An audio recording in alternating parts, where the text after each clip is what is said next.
es el lado de la economía. Es revelador lo de la economía porque habíamos nosotros dicho aquí desde hace ya tiempo que hay muchos oligarcas que yo represento. Hay una cabeza del régimen salinista neoliberal representado por la oligarquía, pero dentro de esa cabeza hay diferentes posiciones. Hay algunos empresarios que están muy enojados con la Cuarta Transformación. ¿Cuál es el enojo? Lo que ya había dicho, la herencia López Obradorista en ese sentido económico, ¿no? El pueblo, los pobres al centro, no los potentados, no la oligarquía que se sentía y que era dueña del país, ¿no? Entonces, pues, por supuesto que ha sido un golpe muy fuerte. Y hay una parte de estos oligarcas que están muy enojados con López Obrador y que sin duda alguna patrocinan y meten dinero y están de acuerdo con las campañas desestabilizadoras del crimen organizado, la campaña sucia que ya está empezando con las garras de Calderón en la campaña de Xóchitl Gálvez. Y hay otros empresarios en los que yo identifico al propio Carlos Slim, que justamente se ponen en una situación más moderada, no solo en la declaración. Él mismo dijo, hay muchas cosas en las que no estoy de acuerdo, pero no las voy a decir ahora. Me parece una parte responsable y una parte sensata de una persona de más de 80 años.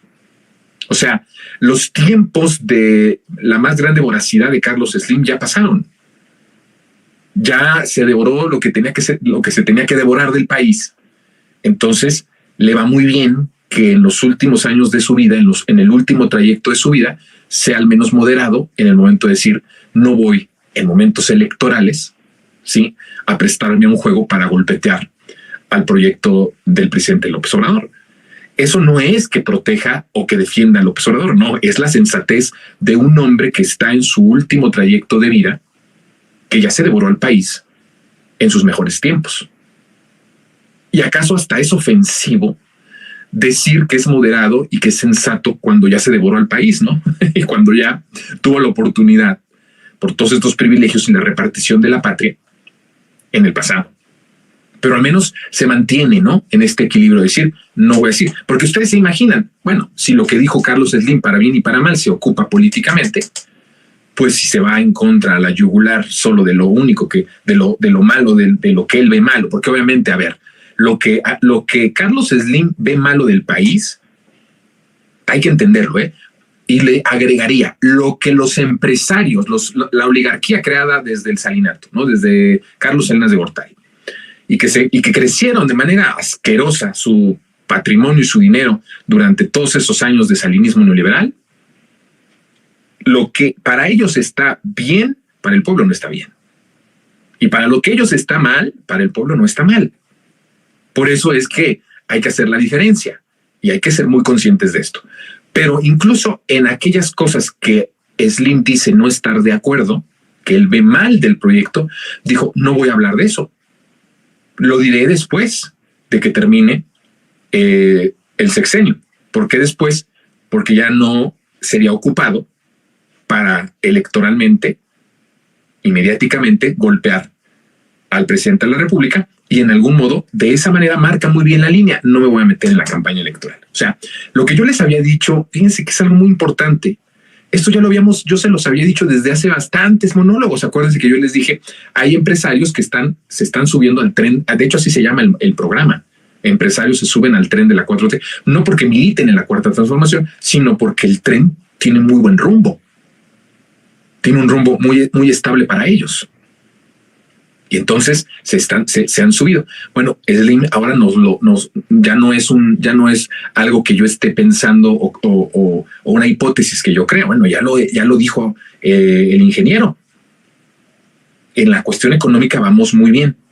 También ya hemos visto que él representa a un grupo de oligarcas que en esta campaña electoral tiene una postura neutral, de no meterse en asuntos porque piensan que está bien la estabilidad.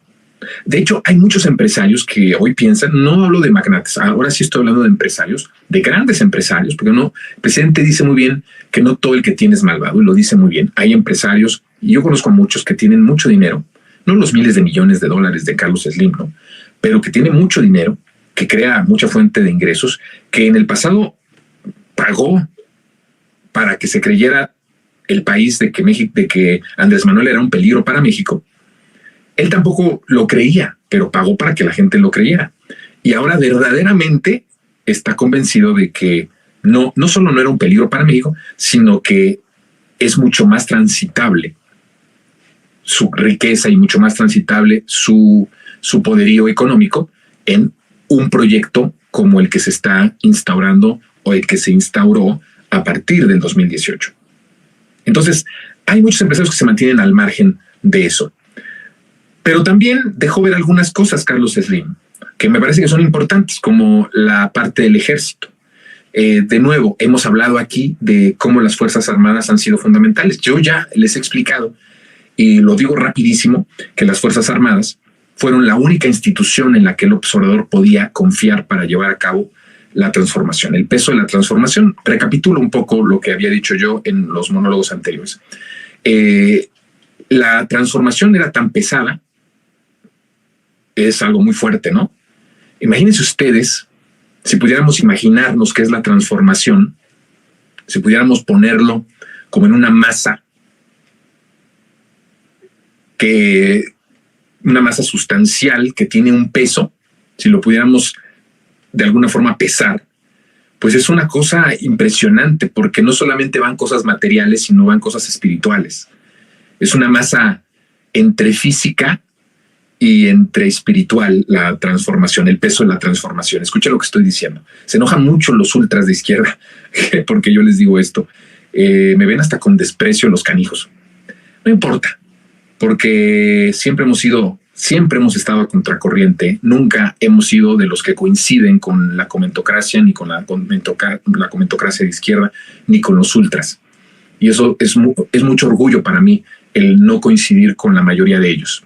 De hecho, es hasta me hacen un favor y me siento hasta que voy por buen camino, el que no coincidamos con los ultras, porque los ultras son el extremo y los extremos chocan, ¿eh? Eso ya hay que entenderlo. El más extremista de izquierda se convierte en un conservador, así. Y entonces yo siempre he dicho que la transformación es espiritual. Por cierto que no hemos hecho un monólogo, ¿verdad?, de esto.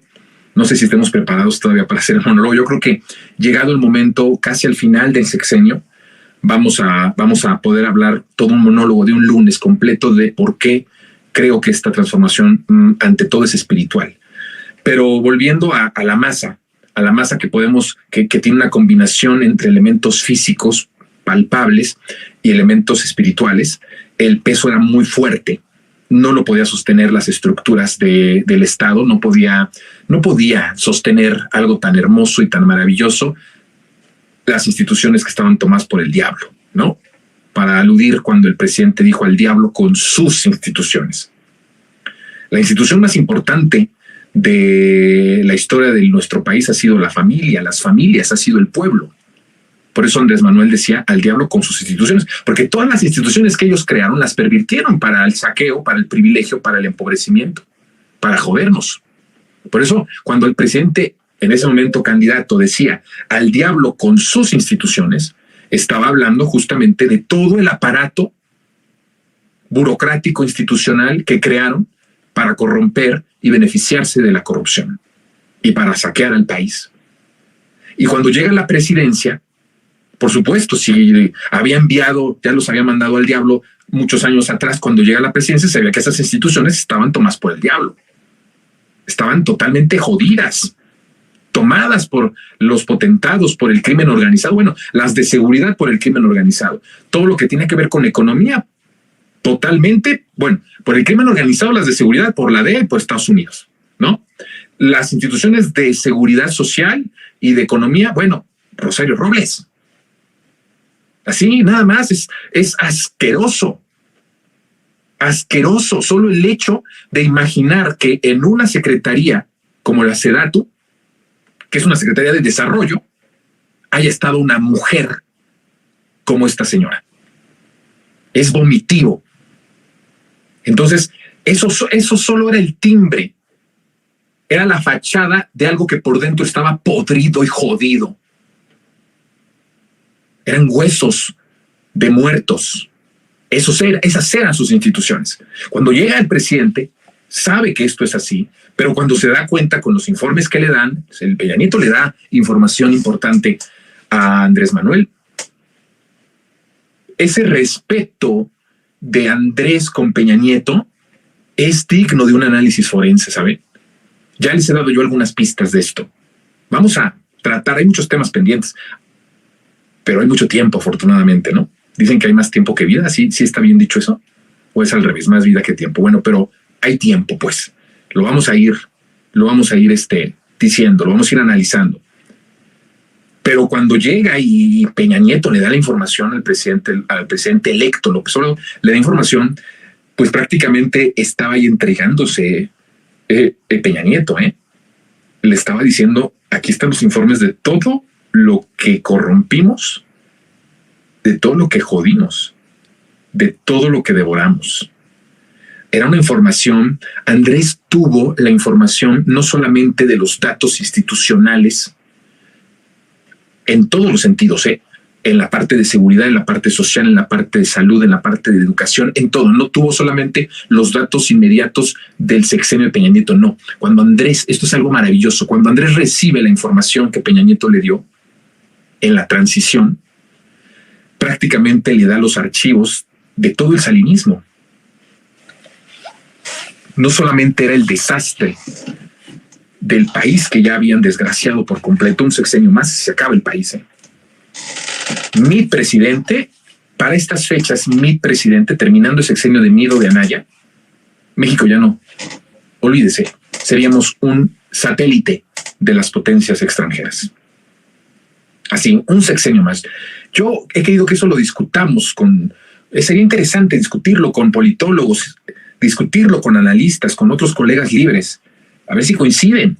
Yo pienso que un sexenio más de Mido, o sea, si en este momento estuviera terminando el sexenio de Mido de Anaya, este país ya estaría por completo entregado a las empresas extranjeras, Ni siquiera un gobierno extranjero, a las empresas extranjeras. Y eso habría sido nuestra condena. Entonces, cuando recibe Andrés Manuel, ahora sí que el parte de todo el país, no solo recibió lo de Peña Nieto, recibió el diagnóstico de todo lo que jodieron y todo lo que desgració al país desde Salinas hasta Peña Nieto. Por eso cuando Andrés ve eso, dice, como yo lo había dicho y había mandado al diablo sus instituciones, ahora lo estoy viendo, lo puedo ver, lo puedo palpar, lo puedo leer, porque están aquí las cifras, están aquí los documentos. No va a sostener esta transformación, que también es espiritual, estas instituciones. Y por eso la recae en las Fuerzas Armadas. ¿Por qué? Ni siquiera porque las Fuerzas Armadas estuvieran un poquito mejor, que sí, pero no era en esencia por eso.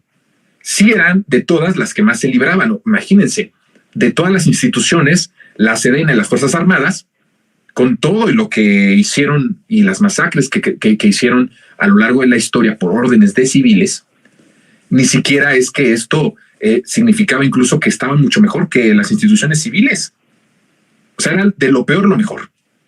Pero había una característica en la Sedena y en las Fuerzas Armadas que el presidente dijo, este es el plan. Ya lo había pensado, el presidente ya lo había pensado desde antes, pero tomó total la decisión, se convenció completamente cuando vio todo el registro de lo jodido que había estado el país, no por Peña Nieto, sino desde Salinas.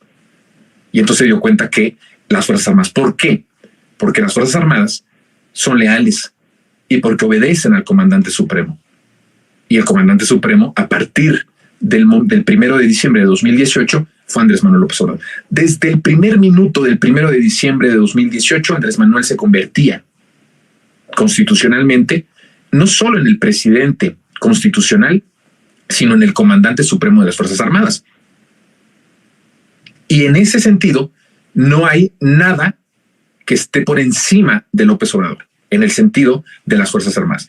En todo lo demás, como presidente constitucional, hay poderes, ¿no? El poder legislativo, el poder judicial. Y todos esos órganos autónomos que fueron gobiernos, que hay un monólogo que explico esto, de gobiernos paralelos para contrarrestar si en algún momento llegaba un gobierno popular y democrático. Entonces, cuando toma la decisión, lo toma incluso como en un sentido, pues ocupando que yo soy el todopoderoso en las Fuerzas Armadas y hay una lealtad completa al comandante supremo, aquí voy a depositar la transformación en lo que vamos creando las instituciones. Por eso, Andrés, antes de 2018 hablaba de la fundación de un país nuevo y hablaba de una nueva economía. En 2006 hablaba de algo nuevo, no hablaba de transformación, hablaba siempre de algo nuevo. En el 18 habla de transformación